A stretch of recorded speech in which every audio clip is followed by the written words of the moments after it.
wanted to be healthy. I wanted to be strong for my size, which I was. And that was just one of those things that young boys go through, I think. Anyway, I bought the barbells. I had them till this past summer. I'll be darned. I sold them, almost gave them away, what was left of them, in this last yard sale we had here. Give them my teeth to have Did those. them all that time. Anyway,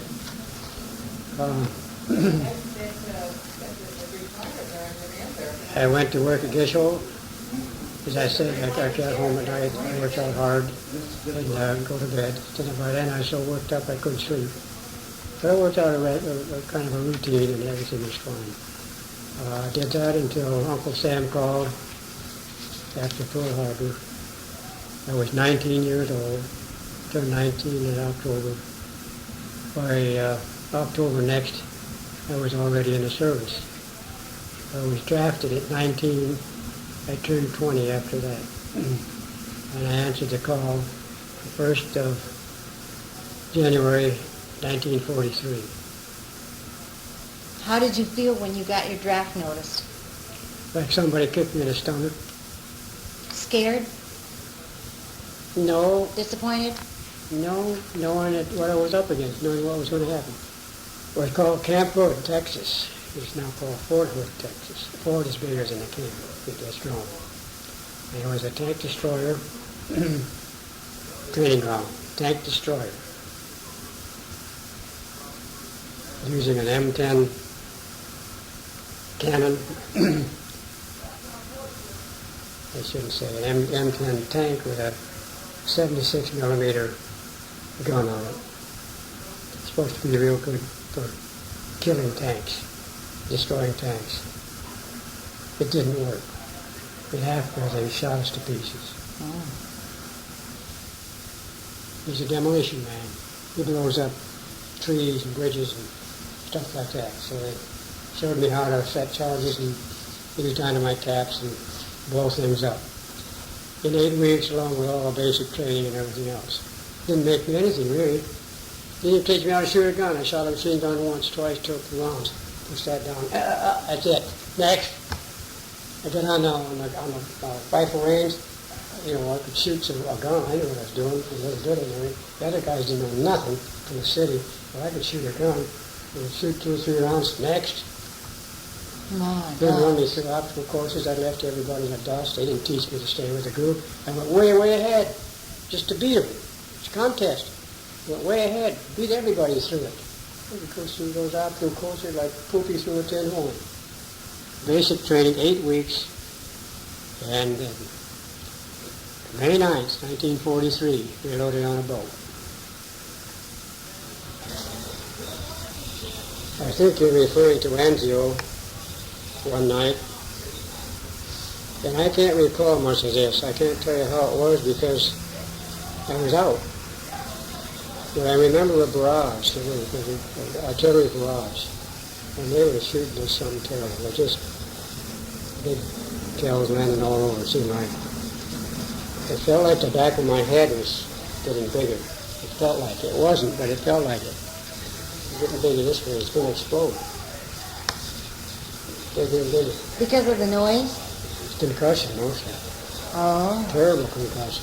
Oh, it's just like it hit all over your body. It's one of those things that you can't believe it. You can't believe it. It's got to happen. I can't tell you how it is till you don't want you to ever go through it. But anyway, I was a pretty frightened man. I don't think I met a lot of people, but I lost my bearings. I lost my cool. And I started running. I didn't know where I was going. I could have been running right at the enemy. Not everything like that. I came to, I was laying partially in a ditch, and if I'd landed in it, You would have drowned. I would have drowned, because it had water. This was in Anzio, it was winter. And the captain there said, well, what probably happened? I said, what weather saved your life? I said, why? He said, because the shell went way down deep before it exploded. He said there had to be a shell burst, because I was all covered with mud. I wasn't hit anything, I probably scratches of rock, it could have been probably. Anyway, it went way down into the mud, and then it burst and directed the explosion upward. If it hit flat, it went out this way, I'd been dead. way down in the Arctic explosion up in, so I was out in here somewhere, but I got some of the concussion, knocked me out, and that's all I know about that. That must be what you're referring to, that's one of them. How about the time you were in the castle and the thing came through 3 walls or something? I just landed in Solano, and there was this, I call it a castle because it would be a castle in my mind. It was sure a beautiful, massive thing. Big, grand stairway in it. Big foyer. 3 basement floors low, and how many up, I don't know. Beautiful building. It had this kind of a foyer thing, and it was lengthwise now to the front where Germans were. We had a 5-mile beachhead that is 5 miles deep and maybe 10 miles long along the beach. And 5 miles deep. Now those German 88s can shoot 10, 15 miles, no sweat. So it's pretty much point blank and it's shooting kind of downhill at us too. We were in tough shape. We got into this thing, and that night the Red Cross came in and said, well, we got a movie for you. Well, it was okay, we like the movies.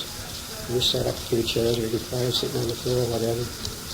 And all of a sudden, crash, bang, here comes the loudest noise I think I've ever heard. And a shell, big German shell, had gone through the wall, passed over our head, and out the other side through that wall. And it didn't explode. Now, it's supposed to explode. Where it hits the wall.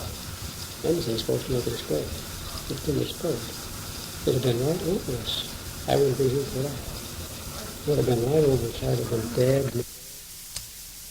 It's the trouble. I didn't know. You see all your good buddies in the service, the kind of movies you see. I didn't have any of those. I didn't know anybody. When I was a sergeant, it was just the squad I had, and you didn't get very close to those guys. They don't like you. You're a squad leader. Dang it, you're a... You order them around. Yeah. They don't like that at all. Shortly after that, Margie, we had a great big roar behind us. Right behind us. From here to maybe the road. Big roar. A tank. A German tank was behind us. The whole time. The whole time. He roared, he crashed through that stone wall. Nothing but dust and rock flying every direction. He hit that stone wall and boom, right up through camp, right on out. He knew you were there, and he Sure he knew he was there. He was trying to make a run for it to get away. He was trapped behind our lines. Behind lines. And he, I heard that, I didn't see it, but I heard they got him up the line, knocked the tank out. That's all. Everything happens in seconds, minutes. Split second decisions. And you